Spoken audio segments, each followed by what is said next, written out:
皆様こんにちは。インゲングルメ旅インゲンです。今回は山口県岩国錦帯橋周辺と周防大島への1泊2日のグルメ旅前後編でお送りいたします。岩国錦帯橋空港でレンタカーを借りて15分で錦帯橋へ。山の上には岩国城が見えますね。土日は無料の河原へ車を止めて、橋のふもとには観光協会、4月下旬にはお祭りも開催されます。観光セット券は970円。錦帯橋の往復、岩国城入場券、ロープウェイの往復券がついています。見どころは錦帯橋周辺にキュッと固まっていて、とても歩きやすいです。錦帯橋、鵜飼。渡ればご家老様、吉川家ゆかりの資料館や、亀甲公園、柏原美術館、ロープウェイ乗り場があります。ではまずは、錦帯橋を渡ってみましょう。資料によると、1673年に岩国藩主、吉川家の命により現在の原型となったそうです。五連の反り橋は美しく、外から見たとき感動しました。錦川の清流もとても美しかったです。実際に渡ってみると、結構急でびっくりです。雨が降ると足元が滑りやすいのでご注意なさってください。1953年江戸時代からの伝統工法によって再建を経て今に至ったそうです。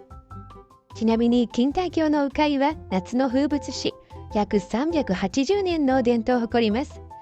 季節は6月1日から9月10日ぐらい。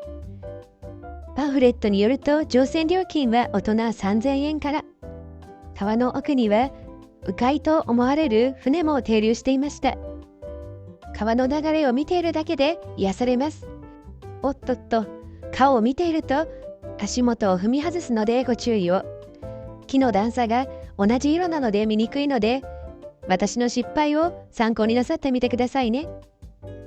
今度は足を踏み外さないようにゆっくりとこの橋を渡っていきます。これは見た目よりもかなり角度があります。ご年配の方をお連れでいらっしゃる方はどうぞご注意なさってください。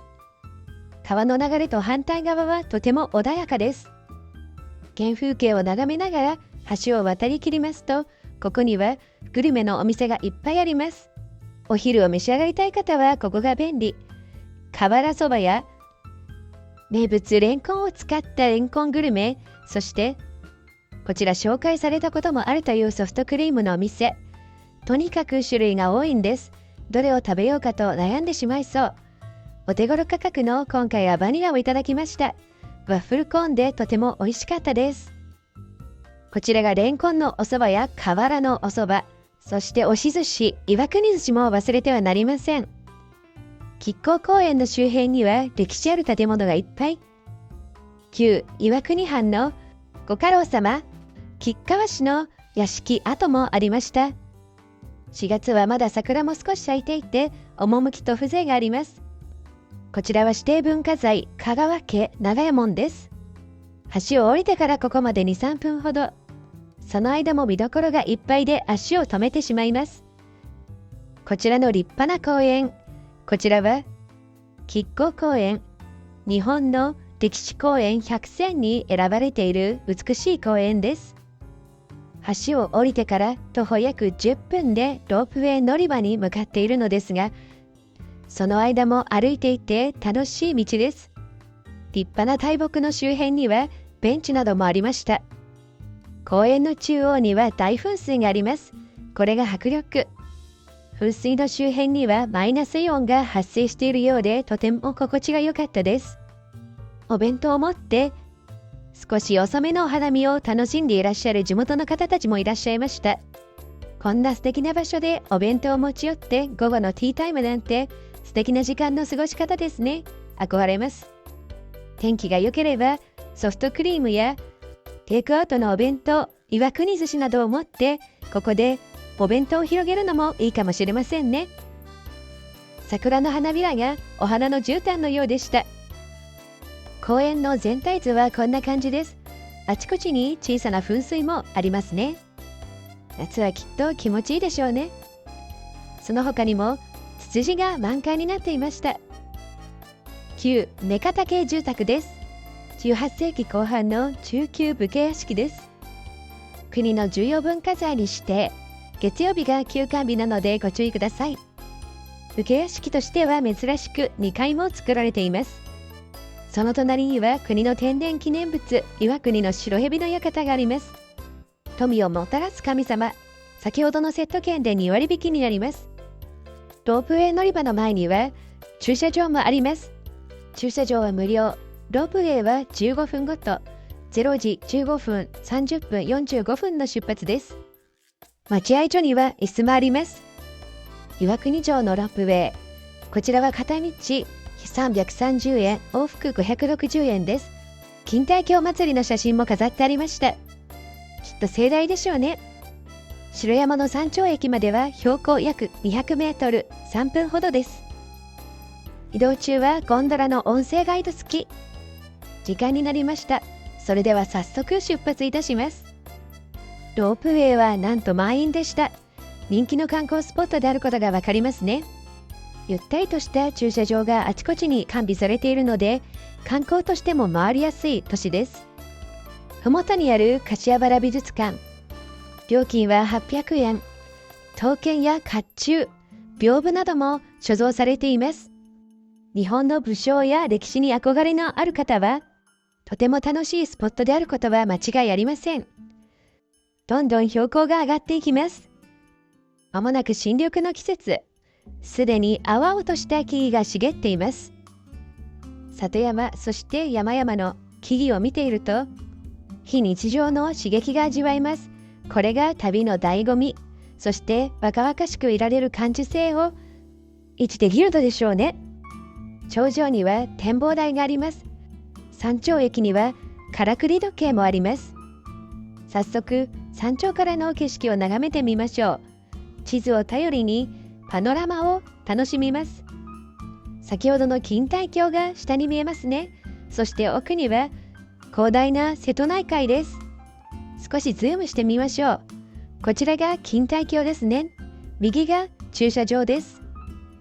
急な登山道と広い緩やかな舗装された道があり、私は舗装された緩やかな道を選びます。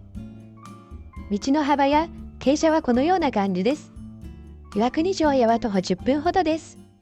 途中にあるこの井戸、実は脱出口も備えた井戸であったと伝えられています。近づいてみましたが、かなり深そうですね。上から眺めるとこんな感じです。落ちないようにしっかりと囲われています。そこから3分ほどで石垣が見えてきました。歴史を感じる山城ですね。岩国城は1608年、初代岩国領主吉川広家によって築城されました。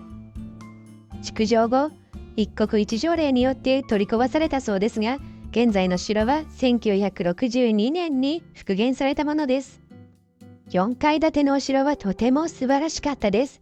いかがでしょうか、この立派なお姿。ロープウェイを使ってさらに登山をしても見る価値ありの素晴らしさです。攻撃を防ぐための窓、そして家系図や武具も展示されています。岩国の市街地が一望にできます。左には岩国錦帯橋空港、そして先ほどの亀甲公園など一望にできます。最上階の天守閣から眺めた360度の景色はこのような感じになっています。お殿様が眺めた景色はこんな感じだったのかもしれませんね。かなり階段は急ですので、上り下りする際はご注意ください。観光の際、ご自身の体力との参考になさってください。春の山、シャガが咲いていました。下山してロープウェイを待っている間、ちょうどからくり時計の時間に行き当たりました。中の鳥さんたちがくるくると回って音楽が流れています。実はお城を出た時に少し雨が降ってきてしまいました。その時、お城の方が傘を貸してくださいました。ロープウェイ乗り場で回収していただきましたが、本当に助かりました。ありがたかったです。岩国の皆様、ありがとうございました。とにかく人が親切で、人の温かさに触れられる、そんな街だと思います。それでは時間になりましたので、ロープウェイで下山することといたします。雨が降る前にあらかた観光できたので良かったです。雨が降っていても見どころが一箇所に集まっているので、とても観光しやすいです。実は傘は持っていたのですが、車の中に忘れてしまったのですね。しっかりと持って観光するようにいたしましょう。ロープウェイは3分ほどなのであっという間に到着です。もう少し乗っていたかった、そんな名残惜しさを感じていました。岩国の周辺には数多くの良い温泉宿がいっぱいあります。今回、私は周防大島に宿を取ることにしました。ここから約1時間半ほどのドライブです。駐車場からもう一度しっかりと錦帯橋を目に焼き付けます。とにかく立派で本当に感動しました。この辺りにはお土産物屋さんや屋台もいっぱいあり、食べるものには困りません。後半は周防大島での道の駅やグルメ、そして宿での本格的なディナーなど、瀬戸内海の食材をふんだんに使った美味しいグルメをご紹介いたします。それでは後半もどうぞお楽しみに。よければチャンネル登録をしてお待ちください。ご視聴ありがとうございました。